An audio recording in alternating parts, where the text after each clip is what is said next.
पास आ रहा हूं, जहां जम्मू कश्मीर में अंतिम चरण में चुनाव प्रचार में तमाम दिग्गजों ने अपनी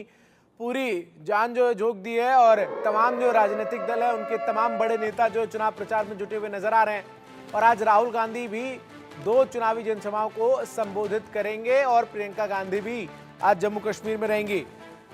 अजय जांडियाल, न केवल बीजेपी बल्कि कांग्रेस, नेशनल कॉन्फ्रेंस समेत तमाम राजनीतिक दल पूरे लाव लश्कर के साथ, तमाम दिग्गजों के साथ ऐसा लग रहा है जम्मू कश्मीर में कैंप कर चुकी हैं और तमाम बड़े नेता जिस तरीके से चुनाव प्रचार कर रहे हैं, ऐसे में कांग्रेस, नेशनल कॉन्फ्रेंस इनका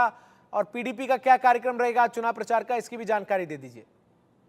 देखिए, बिल्कुल नेशनल कॉन्फ्रेंस जो है पीडीपी नॉर्थ कश्मीर के इलाकों में लगातार प्रचार में लगी हुई है ताकि वहां पर सीटें हासिल की जाए। जैसा मैंने पहले कहा कि तीसरे चरण के चुनाव जो है वो एक डिसाइसिव चुनाव होने वाले हैं, क्योंकि इन्हीं चरणों के चुनावों में जो है तीसरे चरण के चुनाव में ही बीजेपी जो जम्मू के 4 जिला हैं यहाँ पर अपनी रिवाइवल की जो है वो कोशिश करेगी, जबकि नेशनल कॉन्फ्रेंस को अगर कश्मीर में या जम्मू कश्मीर में कांग्रेस के साथ बनानी है तो उनको नॉर्थ कश्मीर को जीतना होगा। नॉर्थ कश्मीर के जो इलाके हैं, खासतौर पे आपको बता दूं कि जिसमें उमर अब्दुल्ला खुद लोकसभा के चुनावों में हारे थे, वहां पर इंजीनियर रशीद की जो है वो काफी पैठ है। ऐसे में उस पैठ को तोड़ पाना कैसे मुमकिन होगा? उमर अब्दुल्ला देख रहे हैं हम लगातार बयानबाजियों में कह रहे हैं कि इंजीनियर रशीद जो है वो दरअसल बीजेपी के आदमी हैं, तो उनको उनके ऊपर लगातार तंज कसने का दौर जारी है, मगर लोगों को कितना कन्विंस कर पाते हैं ये देखना होगा। वहीं अगर आप देखें तो कांग्रेस जो के नेता राहुल गांधी जो है वो पहुंचने वाले हैं, आज 2 जनसभाओं को संबोधित करने वाले हैं जम्मू में। इसी तरीके से अगर आप देखें तो प्रियंका गांधी जम्मू कश्मीर में आने वाली हैं। तो तमाम जो कोशिशें हैं वो हर एक पार्टी की तरफ से की जा रही हैं, मगर अब देखना ये होगा कि आखिर में बाजी कौन मारता है, क्योंकि 2014 के बाद 10 सालों के बाद जब चुनाव हो रहे हैं तो लोगों को एक तरफ ये देखना है कि भारतीय जनता पार्टी का जो प्लान था जम्मू कश्मीर की तस्वीर बदलने का, वो उनको उसकी एक्सेप्टेबिलिटी ज्यादा है, या फिर नेशनल कॉन्फ्रेंस कांग्रेस का अलायंस जो कि महंगाई या बाकी चीजों को लेकर सरकार पर लगातार आरोप लगा रहा है, लगातार हमलावर है, उसको जो है वो वोट देते हैं। मोहब्बत की दुकान चलती है या फिर नए कश्मीर का मॉडल जो है वो लोग एक्सेप्ट करते हैं, इसे देखना होगा। अजय जांडियाल, आप तो लगातार इस चुनाव को कवर कर रहे हैं, तमाम बड़े नेताओं से मुलाकात कर रहे हैं, लोगों से बातचीत कर रहे हैं। 2 चरणों के चुनाव के बाद और जो वोटिंग परसेंटेज सामने आ रहा है, क्या लबोलुआब नजर आ रहा है और तीसरा चरण कितना अहम है? क्या ये तीसरा चरण हम कह सकते हैं सबसे डिसाइसिव होगा? इसी चरण में जीते गए उम्मीदवार जो है वो जीत और हार के अंतर को तय करेंगे, किसकी सरकार बनेगी, कौन जो है वो पीछे रह जाएगा? देखिए, बिल्कुल आप सही कह रहे हैं कि तीसरे चरण के चुनाव में जो है ये फैसला होगा कि आखिरकार जम्मू कश्मीर में सरकार किसकी बनने वाली है। भारतीय जनता पार्टी को अगर सरकार बनानी है तो 4 जिले उधमपुर, कठुआ, सांबा, जम्मू, इन जिलों की जो सीटें हैं इन पर कब्जा करना होगा। वही नेशनल कॉन्फ्रेंस को अगर जम्मू कश्मीर में कांग्रेस के साथ मिलकर सरकार बनानी है तो जो वेव 2024 के पार्लियामेंट इलेक्शन में इंजीनियर रशीद की नॉर्थ कश्मीर में दिखी थी, जहां पर उन्होंने 13 से ज्यादा विधानसभा सीटों पर जीत हासिल करके वहां पार्लियामेंट में पहुंचे, उन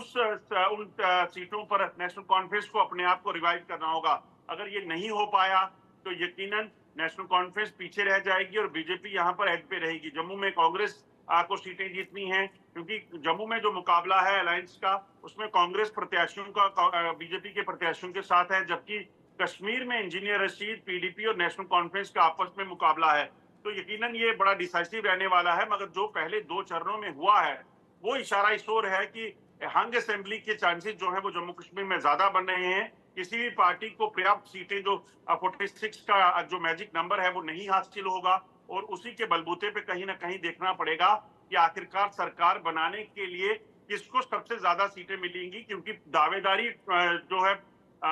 सरकार बनाने की जिसको करनी है उसके पास सबसे ज्यादा नंबर होना चाहिए। बिल्कुल ज्यादा नंबर होना चाहिए और हमने देखा भी किस तरीके से लगातार जो है वो तमाम दिग्गज चुनावी प्रचार में जुटे हुए नजर आ रहे हैं।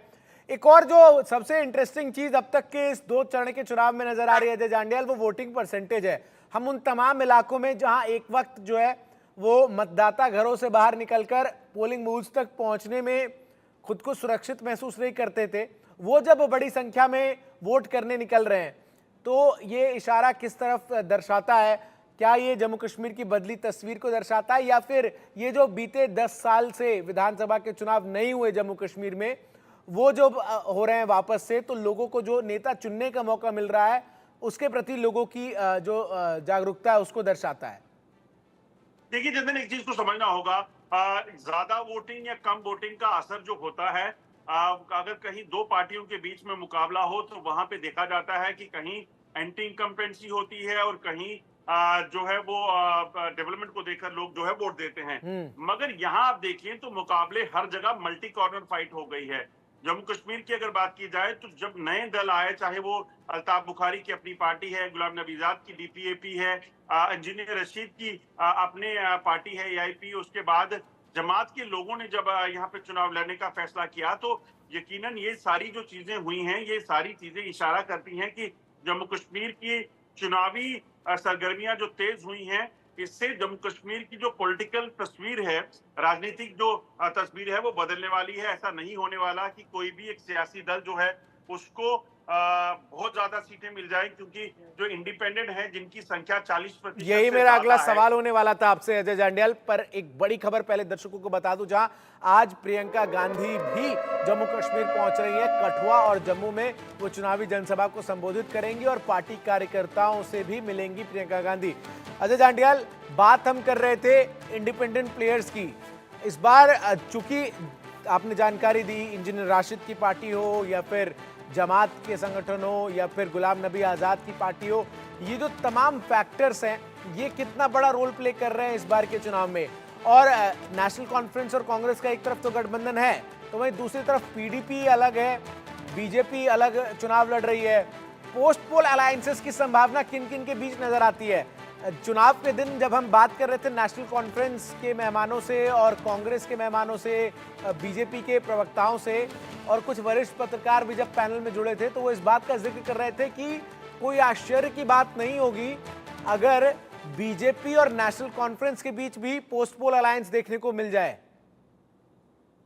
देखिए, हालांकि राजनीति में कोई भी परमानेंट दुश्मन या परमानेंट दोस्त नहीं होता है, मगर जिस तरीके से समीकरण बने हुए हैं, जिस तरीके से पुराने समय में नेशनल भारतीय जनता पार्टी और पीडीपी ने मिलकर सरकार बनाई थी, तो कहने को तो कुछ भी मुमकिन नामुमकिन नहीं है और मुमकिन हो सकता है। मगर जो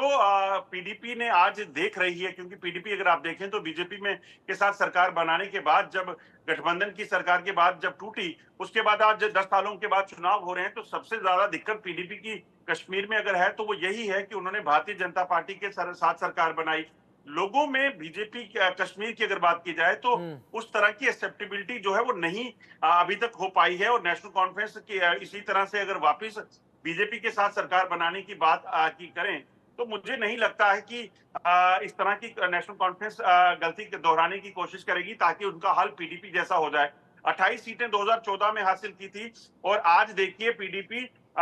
सिंगल डिजिट में पहुंच चुकी है। जो हमें जानकारियां हैं, 10 के आंकड़े तक पहुंचना उनके लिए बहुत मुश्किल हो गया है। तो ये कहीं ना कहीं नेशनल कॉन्फ्रेंस शायद ही करे, मगर बीजेपी अगर यहाँ पे पुराना अपना जो रिकॉर्ड है उसको दुरुस्त कर पाती है या उससे बेहतर कर जाती है, तो कई इंडिपेंडेंट कैंडिडेट जो हैं वो कश्मीर में चुनाव लड़ रहे हैं, जैसे मैंने कहा 40% से ज्यादा हैं,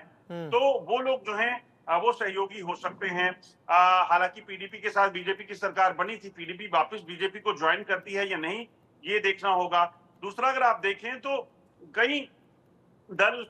जब बीजेपी ने पीडीपी के साथ गठबंधन तोड़ा था, तब नेशनल कॉन्फ्रेंस, कांग्रेस और पीडीपी मिलकर भी सरकार बनाने को राजी हो गए थे। मुझे याद है कि उमर अब्दुल्ला ने महबूबा मुफ्ती को कहा था कि हम आपको सपोर्ट देने के लिए तैयार हैं। तो शायद जब बीजेपी को रोकने के लिए नेशनल कॉन्फ्रेंस, पीडीपी, कांग्रेस और बाकी कुछ और दल जो हैं वो एक साथ हो जाएं, तो ये भी मुमकिन है। तो देखना ये होगा कि सबसे बिल्कुल राजनीति संभावनाओं का खेल है और अभी बहुत सारी संभावनाएं जो हैं वो बाकी हैं। 8 अक्टूबर को परिणाम जब सामने आएंगे तब सब कुछ जो है वो साफ होगा। बहुत बहुत शुक्रिया अजय जांडियाल आपका हमारे साथ जुड़ने के लिए और तमाम जो अपडेट्स हैं वो ग्राउंड जीरो से दर्शकों तक पहुंचाने के लिए। आगे बढ़ते हुए